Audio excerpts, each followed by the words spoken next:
Hey everyone, it's Nate and Scott from Play Your Court. Today we're going to show you a quick fix for more forehand power. That's right, guys, and if you're not inside the Play Your Court community, make sure you check it out and get your own Play Your Court rating.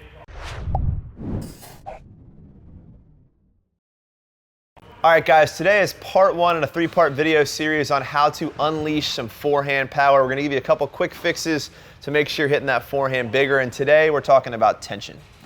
Tension is everything, and I know a lot of us out there, we're focusing on the different mechanics of the forehand, working on racket head speed, but here's the issue. If you're suffering from one of these roadblocks that we're talking about in this series, no matter how much quick twitch you have, you're not going to be able to get the power if you're running into one of these problems. Yeah, and guys, we get it. Like, racket head speed is super sexy, but it's not always the only thing that's wrong. So make sure you're paying attention here. This stuff could be the only reason you're not able to hit your forehands bigger. Yep, so we're talking about tension today. We're going to take a little bit different look at it. And first thing that we're going to talk about is what's happening with your shoulders, okay? So maybe it's nerves, maybe it's fear. If you have your shoulders up around your ears, you're not going to be able to hit with a lot of power, all right? You've got to let the shoulders go. Your shoulder is a ball and socket joint, and therefore we want to have it working where we can get easy rotation in order to create that racket head speed.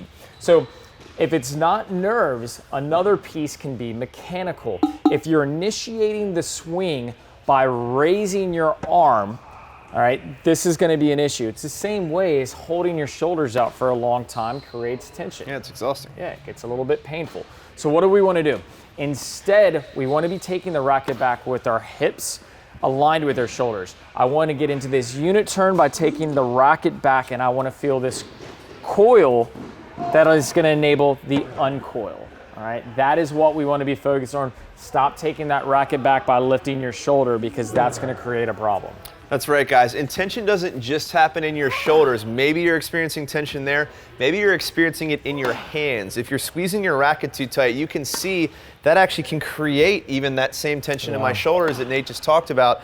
And worse than that, it prevents me from creating that whip that I want to generate power on my forehand. So we know the problem now is tension in our shoulders or tension in our hands. The fix for the hands is to get out there on the practice court and think about relaxing that grip as you swing through. If you need a specific trick to really drive this point home, take your bottom two fingers off the racket, and in practice, just hit a bunch of forehands with only 3 fingers. This will really emulate well exactly how relaxed we want your hand to be. And to be clear, we don't want you to go back into your match with 3 fingers. This is just a practice exercise to get you more relaxed on the grip.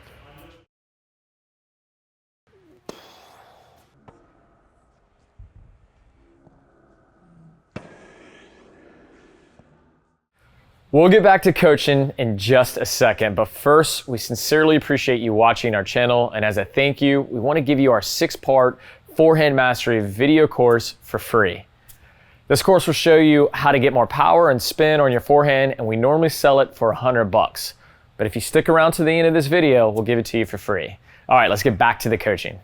In summation, tension is a killer. All right, make sure you're keeping your hand nice and loose. Another little tip, keep the racket in your non-dominant hand in between points. That'll help with the tension of the hand. Bonus. And bonus, yeah. And be aware of what's happening with your shoulder. If your first move is to raise your arm, that's a no-no. Let's get the hips involved and get the racket back with that coil, not raising the shoulder.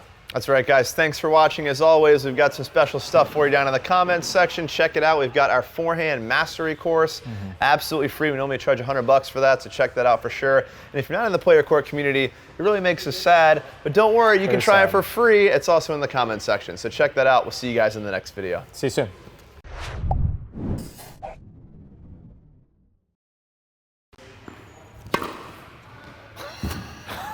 Those are the wrong ones? Yeah.